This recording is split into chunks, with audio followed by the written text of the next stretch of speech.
का नस्ताइन कोहाट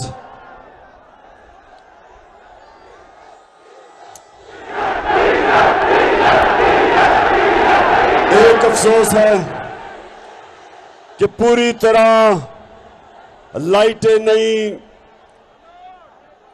सही माने में जो आपकी तादाद है वो नजर नहीं आ रही। अफसोस है मुझे इस चीज का। अगर ये दिन के वक्त जलसा होता तो मैं समझता हूं कि कोहाट की तारीख का सबसे बड़ा जलसा आज है।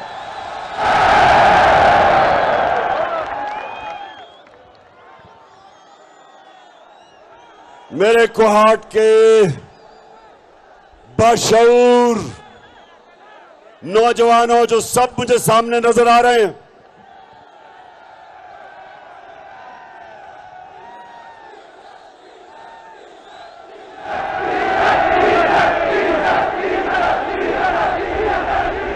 ये ठीक है आपकी बात कि पेट्रोल और डीजल की कीमतें बढ़ने लगी हैं।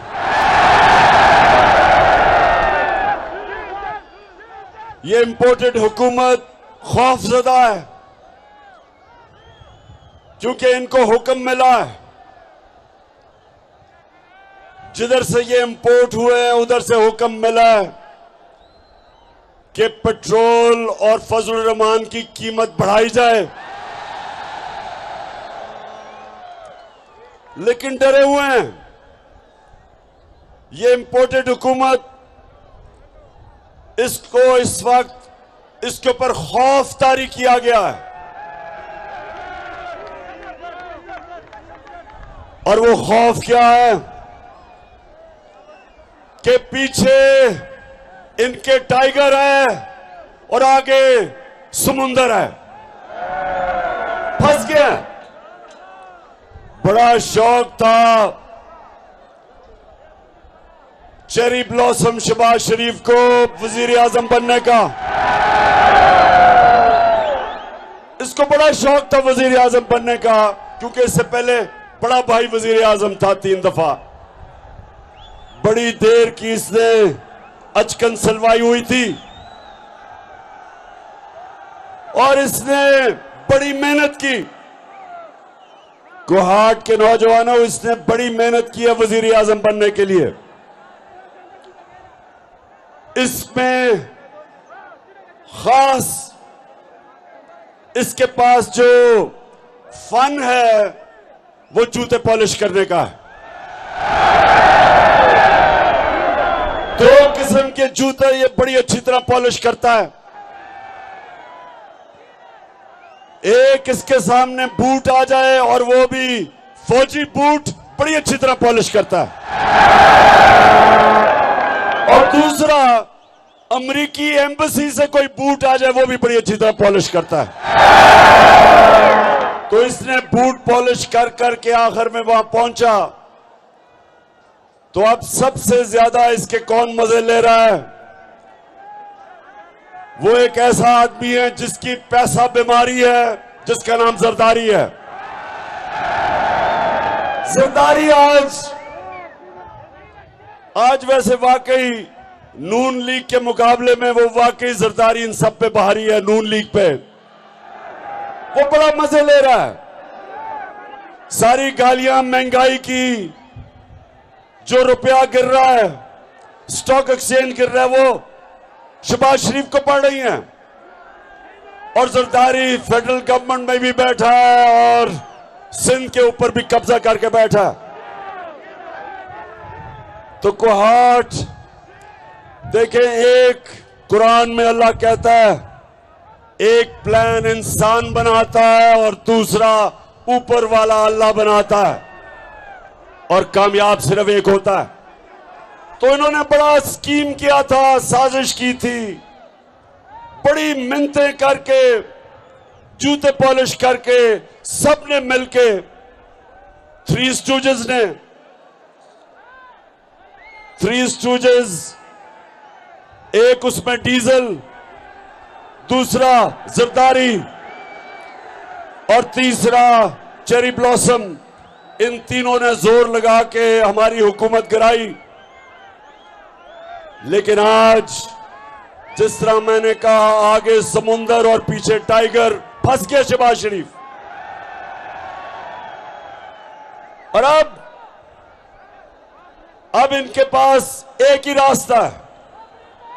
ये अब अमेरिकनों को कहेंगे, कल इनकी IMF की मीटिंग है दोहा में, अमेरिकनों को कहेंगे कि खुदा के वास्ते हमारी मदद करो, हमें थोड़े डॉलर दो।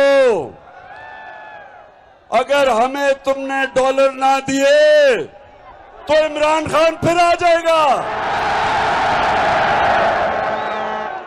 लेकिन मेरे कोहाट के नौजवानों, मैं अमेरिकनों को बहुत अच्छी तरह जानता हूं। वो कभी अपने डॉलर ऐसे नहीं देते। वो अगर डॉलर देंगे तो इनको पहले मजीद और गुलामी करवाएंगे। इनको हुक्म देंगे कि जब भी जो भी हम आपको कहेंगे, फॉरेन पॉलिसी आपकी हमारे हुक्म पे चलेगी। हम अगर आपको हुक्म देंगे, और हुक्म दे चुके हैं, कि रूस से आप तेल पाकिस्तान में नहीं मंगवा सकते, जबकि हमने 30% कम रूस से तेल का मुआहदा कर लिया था। आप सोचे, आपको पेट्रोल भी और फजल रहमान भी 30% कम मिलना था। हमने गंदम का भी फैसला कर लिया था कि रूस से 30% कम गंदम मंगवाएंगे पाकिस्तान में, ताकि अपने लोगों को महंगाई से बचाएं।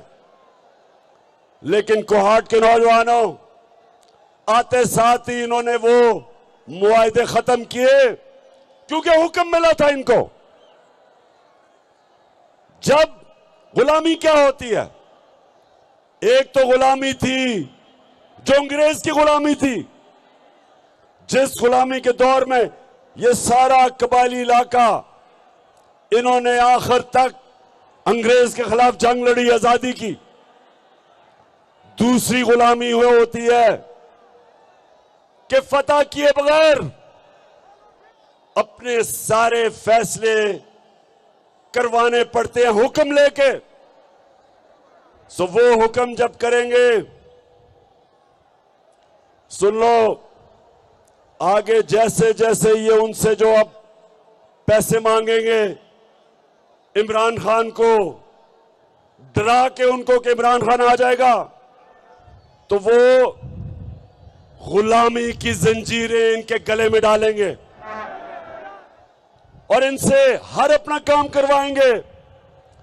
जिस तरह कोहाट के लोगों, आप तो सब जानते हैं, जब हमने अमेरिका की जंग में शिरकत की, यहां तो कबायली इलाके से आप करीब हैं, आपको तो पता है कि कितना नुकसान हुआ कबायली इलाके में और आप में, सारा पख्तूनख्वा में।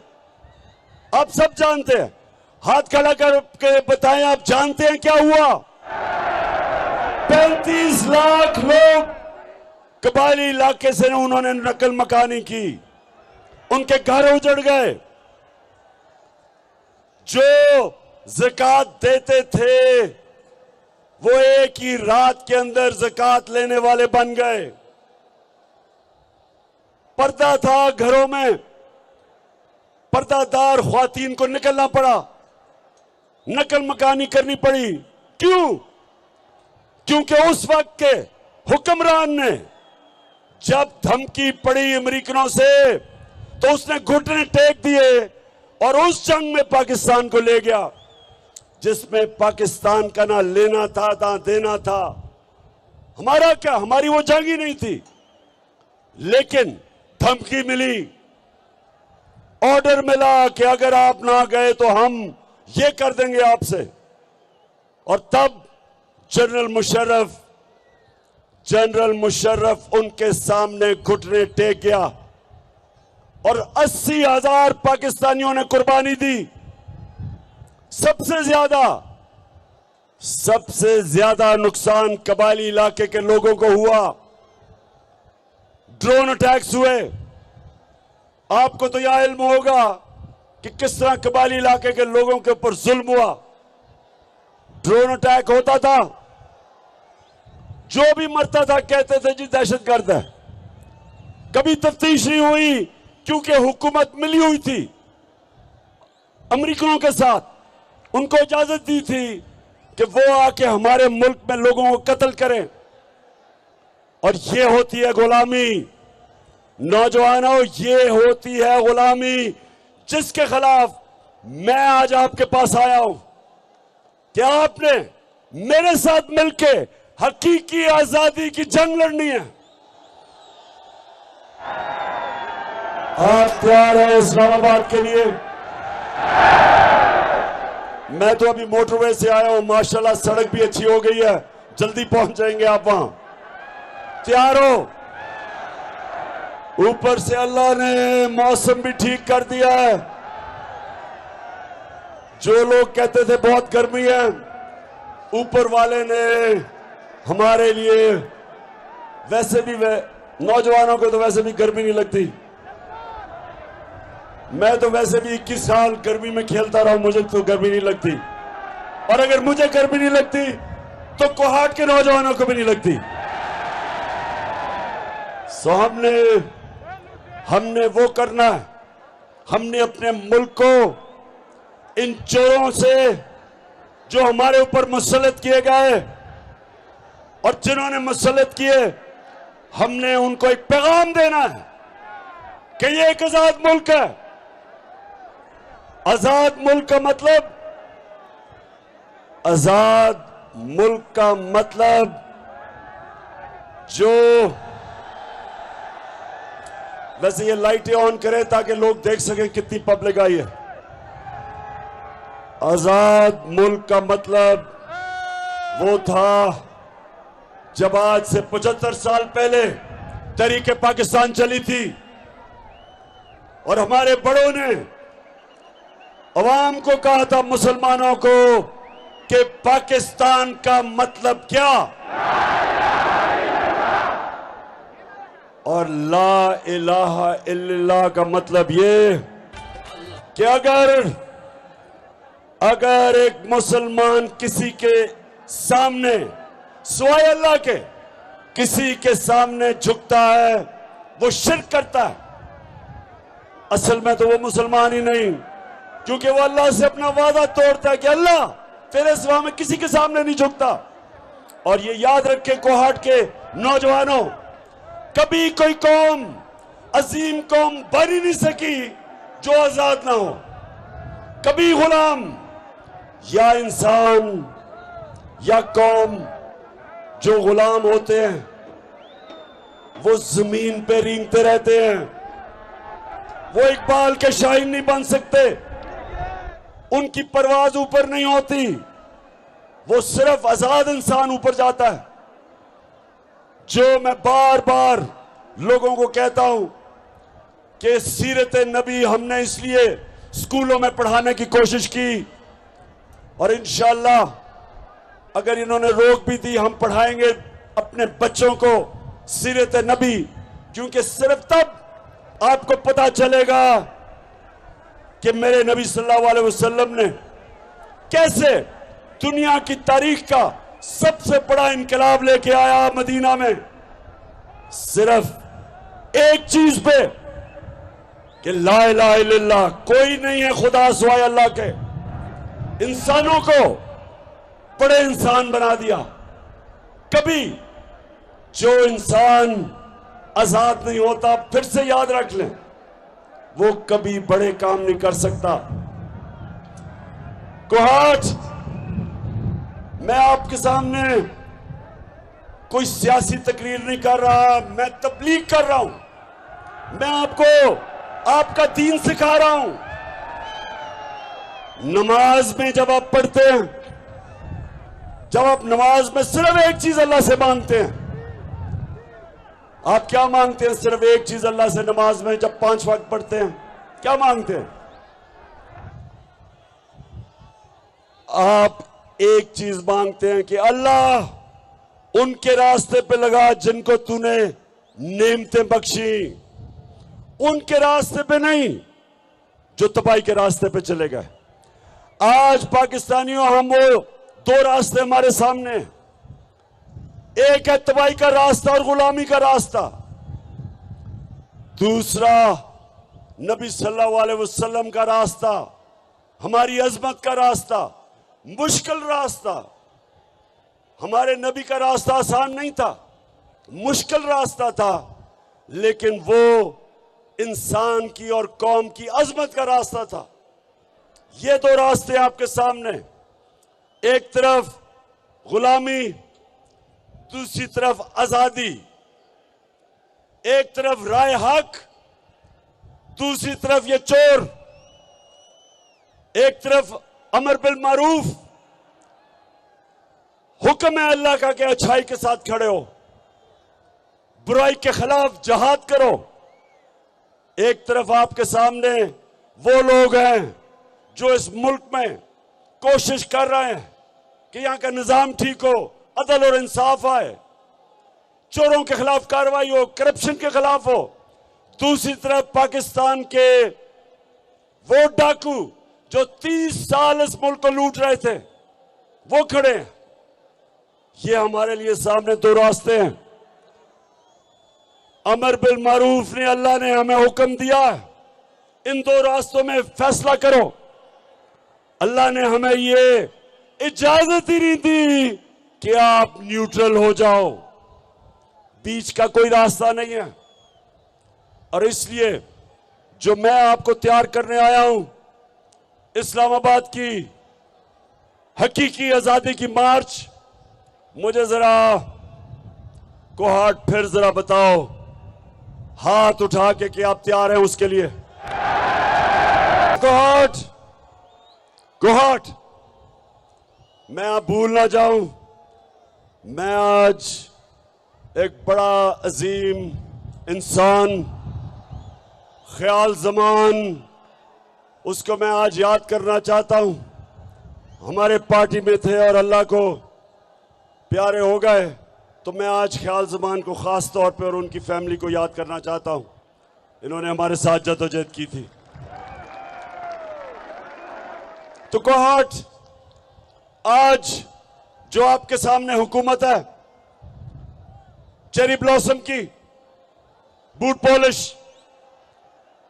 ये याद रखें कि सारों हमें कहते रहे कि जी हम बड़े तजर्बाकार हैं, हमें कहते रहे कि आप ना हिलें, और कहते रहे कि जब भी आप अवाम में जाएंगे तो लोग आपको बुरा भला कहेंगे, आप छुपते फिरेंगे। अब अल्लाह का करम यह है कि ये छुपते फिर रहे हैं और ये देखें लोग निकल के हमें इज्जत दे रहे हैं। ये अल्लाह का कमाल है, इज्जत देने वाला है। तो इन्होंने कहा कि तजर्बाकार है, किधर गया वो तजर्बा? मुल्क का माइशत का तबाह कर दी इन्होंने। महंगाई हमें कहते थे, और इनके पैसे दिए हुए एंकर और जो मीडिया हाउस इनसे पैसे बना रहे थे, हर रोज हमें याद कराते थे कि बहुत महंगाई हो गई। जरा जाएं आज लोगों में, उन सबको मैं कहता हूं, मीडिया हाउसेस को, एंकर्स को, पूछें लोगों से, महंगाई का पूछें, और पूछें लोगों से कि क्या ये इस इंपोर्टेड हुकूमत के साथ हैं। तो जो माइक लेके जाएगा, 2 अवाम से 2 आवाजें सुनेगा। एक सुनेगा गद्दार और दूसरा सुनेगा चोर। मदीना में इनको आवाजें लगी,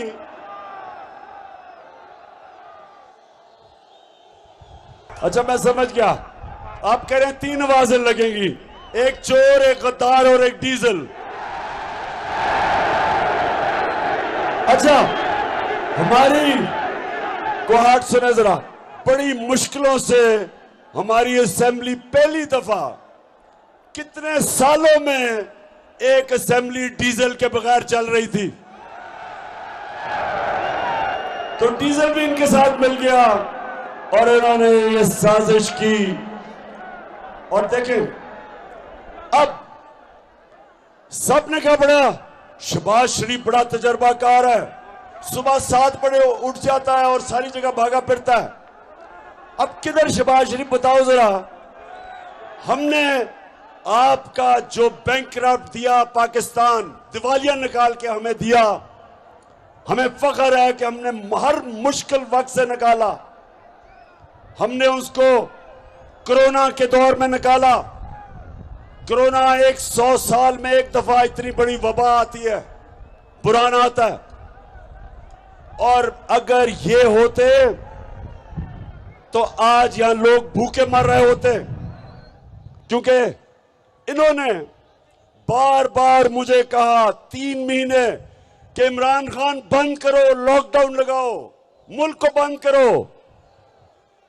और हर जगह में इनसे और इनका सिंध की हुकूमत से एक ही सवाल पूछता था कि अगर मैं बंद करूंगा, लॉकडाउन लगाऊंगा, तो दिहाड़ीदार का क्या होगा, गरीब आदमी का क्या होगा, वो किधर से खाना लेके आएगा। सारा वक्त मैं इनसे पूछता था, इनको कोई परवाह गरीब आदमी की नहीं थी। बार बार इनकी, अगर आप सोशल मीडिया पे जाएं, इनकी सारों की तकरीरें हैं मेरे खिलाफ कि इमरान खान लॉकडाउन नहीं लगा रहा, इसके ऊपर FIR काटनी चाहिए। और आज ये है, अल्लाह अल हक है, सच का खुदा है। अल्लाह का करम देखें कि दुनिया आज मानती है कि वो मुल्क जो 190 मुल्कों में से जो ऊपर के 4-5 वो मुल्क जिन्होंने सबसे बेहतर कोरोना के अंदर अपने लोगों को बचाया, अपनी मायशत को बचाया, अपने गरीब को बचाया, वो मुल्क 5 मुल्कों में से एक मुल्क पाकिस्तान है। और जब इन्होंने हमारी गवर्नमेंट गिराई, इस मुल्क में सबसे ज्यादा डॉलर आ रहा था। हमारे जो बैरून मुल्क पाकिस्तानी, जो हमारा सबसे बड़ा असासा, उन्होंने 31 अरब डॉलर पाकिस्तान भेजा, रिकॉर्ड, जिसमें कोहाट से भी कितने बार काम करते हैं, उन्होंने हमें पैसा भेजा। उन्होंने पाकिस्तान के अंदर सरमायाकारी करने के लिए प्रोग्राम बनाए। हमने सबसे ज्यादा एक्सपोर्ट्स की, हमने इंडस्ट्री उठाई, हमने अपने किसानों को उठाया, किसानों को पैसा दिलवाया। जो शुगर माफिया किसानों को पैसा नहीं देता था, हमने किसानों को पैसा दिलवाया, कीमत दिलवाई, सही पैदावार की कीमत दिलवाई, किसानों के पास पैसा आया, उन्होंने अपनी जमीन पे लगाया। रिकॉर्ड पैदावार पाकिस्तान में 5 बड़े फसलों की हुई। 60% पाकिस्तान में खुशहाली आई। उसके अलावा 50 साल के बाद हमने बड़ी 5 डैमें शुरू की। पाकिस्तान में 50 साल के बाद डैमें बननी शुरू हुई। यहां भी बन रही है मुमन डैम, जो पेशावर को तब्दील कर देगी। सस्ती बिजली, पानी किसानों के लिए। बादशाह डैम, दासू डैम, बड़ी डैम शुरू की, जो 50 साल तक पाकिस्तान में डैमें नहीं बनी। उसके बाद मौसम की तब्दीली रोकने के लिए हमने 10 अरब दरख्त लगाने का प्लान बनाया अपने आने वाले नस्लों के लिए, ताकि आपकी जिंदगी बेहतर हो। पहली दफा पाकिस्तान में हुआ। ये हमने किया। करप्शन रोकी। सड़कों के ऊपर नेशनल NHA,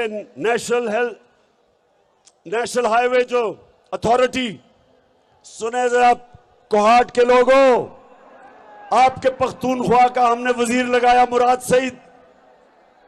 1000 अरब रुपया उसने बचाया। 1000 अरब रुपया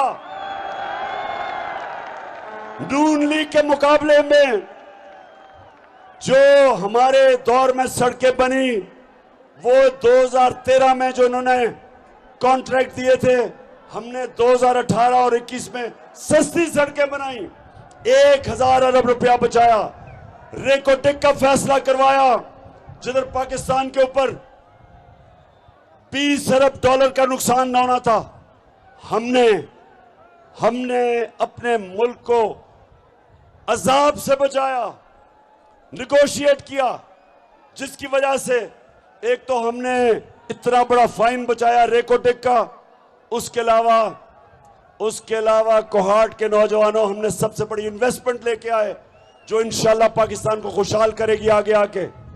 कार के क्या एक रेंटल पावर में करप्शन हुई, 200 अरब रुपए का पाकिस्तान को फाइन हुआ, मैंने प्रेसिडेंट अर्दोगान से मिलकर वो फाइन खत्म करवाया, 200 अरब रुपया बचाया पाकिस्तान का।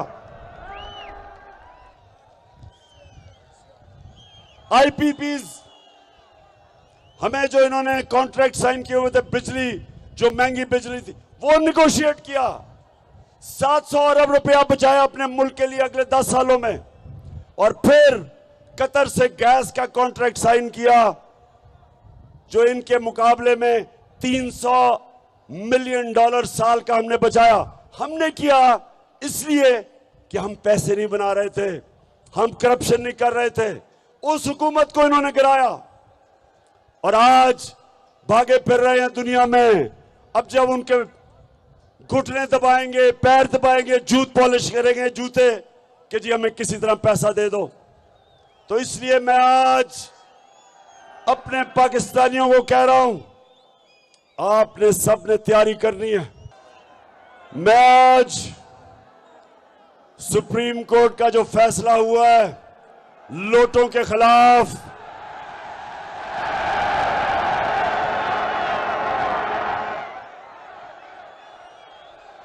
हम सुप्रीम कोर्ट आपका शुक्रिया अदा करते हैं क्योंकि आपने इस मुल्क की इखलाकियात को जो ये गिरा रहे थे, ये जो सारे डाकू ऊपर बैठे हैं जिन्होंने हमारी इखलाकियात को पूरा खत्म करने की कोशिश की है, सुप्रीम कोर्ट ने आज पाकिस्तान की इखलाकियात को गिरने से बचाया। जो लोग अपनी वोट बेचते हैं, अपने हलकों से, अपने लोगों से गद्दारी करते हैं, आइन से, जमहूरियत से गद्दारी करते हैं, शुक्र है कि आज सुप्रीम कोर्ट ने उनकी वोट को रद्द कर दिया।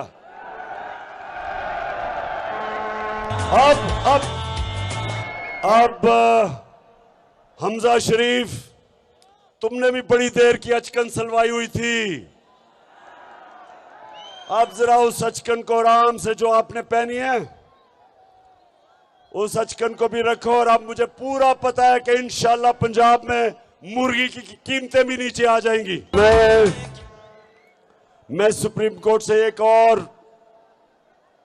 बड़ी आजिज़ी से रिक्वेस्ट करूंगा कि शरीफ खानदान के केसेस करप्शन के आप सुने, क्योंकि एफआईए को उन्होंने तबाह कर दिया। एक officer doctor Rizwan heart attack से मरा, इसमें भी तफ्तीश होनी चाहिए। और दूसरा जो इन्वेस्टिगेटिंग एफआईए का ऑफिसर है उसको भी हार्ट अटैक हो गया, जो शरीफ खानदान के केस सुन रहा था, शहबाज शरीफ के, उसको भी इन्वेस्टिगेट करें। केसेस अपने पास, सुप्रीम कोर्ट आप अपने पास केसेस बनवाएं, क्योंकि ये डे लाइट रॉबरी है, ये दिन दिहाड़ा डाका पड़ रहा है, 40 अरब रुपए के इनके ऊपर केसेस हैं। कैसे हो सकता है कि वो लोग मुल्क की क़यादत संभाल के और केसेस खत्म करें?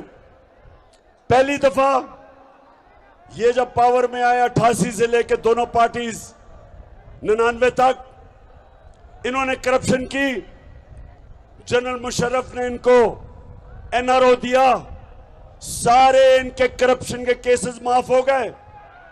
2008 से 18 तक फिर आए, फिर करप्शन शुरू की। अब वो केसेस इनके ऊपर जो 2008 से 18 तक चोरी की थी, वो केसेस हैं। अगर अब भी इनको एनआरओ मिल जाएगा, ये मुल्क के अंदर डाकू राज होगा। कोई नहीं डरेगा डाके मारते हुए, करप्शन करते हुए। आपकी जिम्मेदारी है सुप्रीम कोर्ट के जजेस के इनके केसेस अब अपने पास लें और सुप्रीम कोर्ट इनके केसेस सुने, डे टू डे हेयरिंग करे। ये दुनिया में कभी ऐसा मजाक सुना है कि बाप बेटे दोनों ने, उनको सजा होनी थी, एफआईए ने इनको सजा देनी थी। पहले तो केसेस खींचते गए, ये कोई 1 साल पहले इनको सजा हो जानी चाहिए थी, लेकिन हमारा इंसाफ का निजाम नहीं दे सका।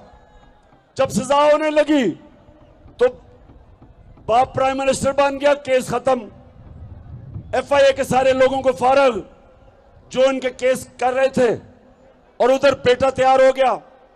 इसलिए सुप्रीम कोर्ट को मैं आज रिक्वेस्ट करूंगा कि आप खुद शरीफ खानदान के केसेस सुने, और हमें किसी को पर अब एतमाद नहीं रहा।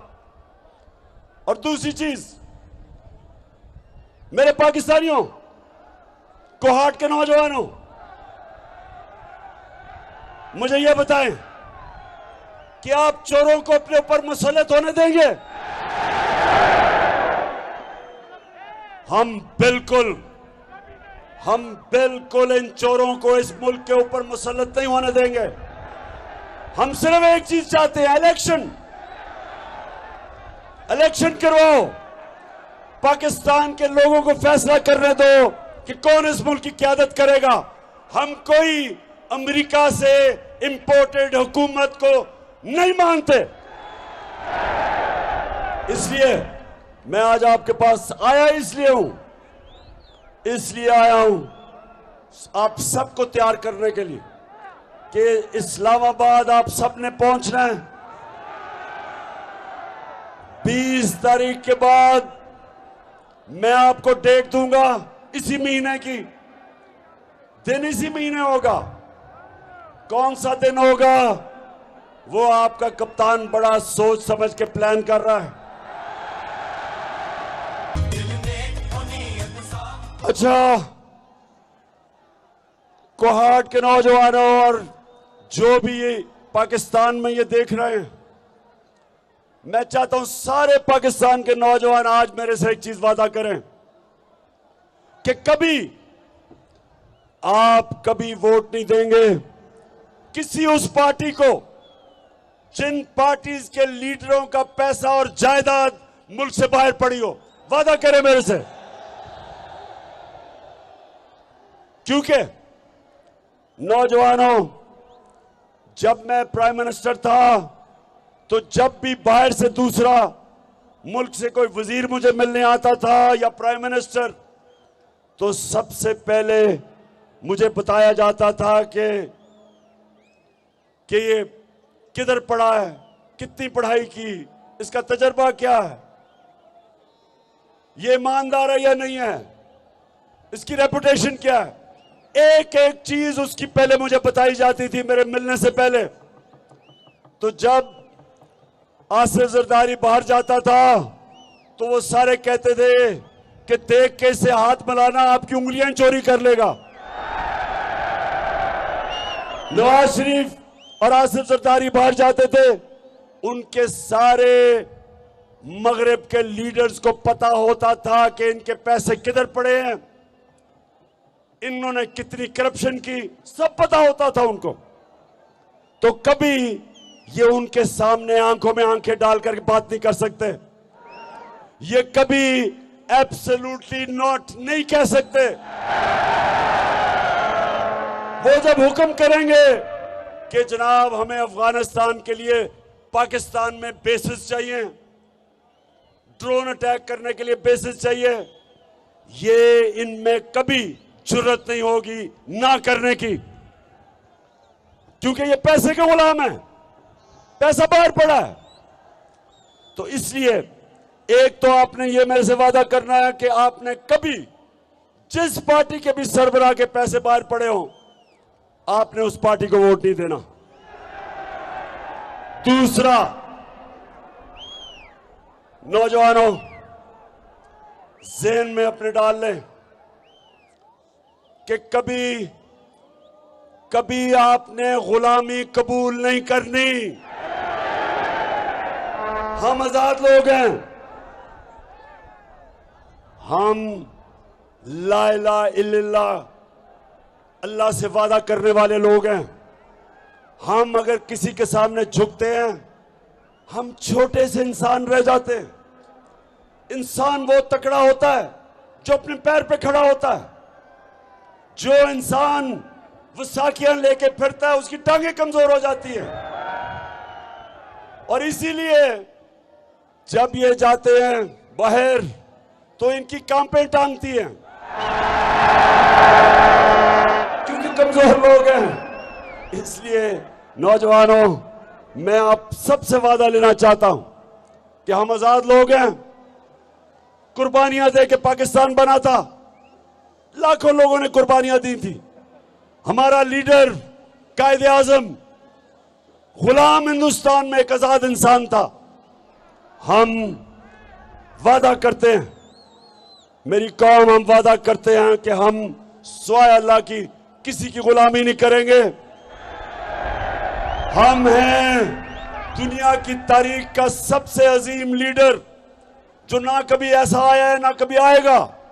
हमारे नबी सल्लल्लाहु अलैहि वसल्लम वो हमारे लीडर जिनकी हम उम्मत हैं, उन्होंने हमें सिखाया था कि कोई नहीं है खुदा सिवाय अल्लाह के। इसलिए ये बहुत जरूरी है कि आज हम खड़े हों, एक पूरी मेरी कौम खड़ी हो। और जब आप इस्लामाबाद में जाएंगे तो हमेशा के लिए ये जो गुलाम है, पैसे के गुलाम है, हमेशा के लिए इनसे आजाद हो जाएंगे इंशाअल्लाह। मेरे कोहाट के लोगों, मैं आपका इस शानदार जलसे का दिल से आपका शुक्रिया अदा करता हूं। मुझे सिर्फ अफसोस है कि इतना बड़ा स्टेडियम जो भरा हुआ है, आधा स्टेडियम नजर ही नहीं आ रहा क्योंकि लाइटें नहीं हैं। शहरियार अफरीदी का इंतजाम इतना कमजोर था कि लाइटें नहीं आ रही। आगे से शहरियार अफरीदी किसी और को इसका इंतजाम देना। और ज़ियाउल्लाह बंगश आपको भी मुबारक देता हूं, शहरियार आपको भी, कि आपने आज इतना जबरदस्त जलसा किया लेकिन आधा अंधेरे में है। और मैं फिर से पख्तूनख्वा को एक मुबारक देना चाहता हूं कि लोटे तो सारी जगह से हुए, लेकिन पख्तूनख्वा में सिर्फ एक लोटा निकला। मुबारक हो आपको। अच्छा, वो लोटा कौन है? मैंने इनको कहा था लोटों को, जब ये लोटे हो रहे थे, जब ये अपने जमीर के सौदे कर रहे थे, तो मैंने पैगाम दिया, मैंने कहा ना, अपने आप को जलील ना करो। ये सारी जिंदगी लोग आपको याद करेंगे, आपकी सोशल मीडिया पे शक्लें आएंगी, हमेशा आपकी शक्लों के साथ लोटा लिखा जाएगा। आपके बच्चों की जो शादियां होंगी, आपके बेटे की बीवी कहेगी तुम्हारा बाप लोटा था। तो लानत है ऐसे पैसे की, लानत है कि ऐसा पैसा लेके अपने जमीर को बेचो। ये वो पाकिस्तान नहीं रहा, वो छांगे मांगे वाला पाकिस्तान नहीं रहा। क्योंकि एक तरफ पीपल्स पार्टी थी, दूसरी तरफ नून लीग, दोनों लोगों को खरीद रही थी, बेच रही थी। अब आपके सामने तहरीक इंसाफ है। ना हम किसी लोटे को खरीदते हैं और ना हम कभी किसी लोटे को माफ करते हैं। और ये नया पाकिस्तान बन रहा है, इसमें हमने इस मुल्क की अखलाकियात को उठाना है। अमर बिल मारूफ पे चलना है, जो हुक्म है अल्लाह का, अच्छाई के साथ खड़े होना है और बुराई और बदी के खिलाफ जिहाद करना है। कोहाट, पाकिस्तान जिंदाबाद, पाकिस्तान पाइंदाबाद। और फिर से इस शानदार जलसे का आपको खिराज तहसीन भी पेश करता हूं, आपका शुक्रिया अदा भी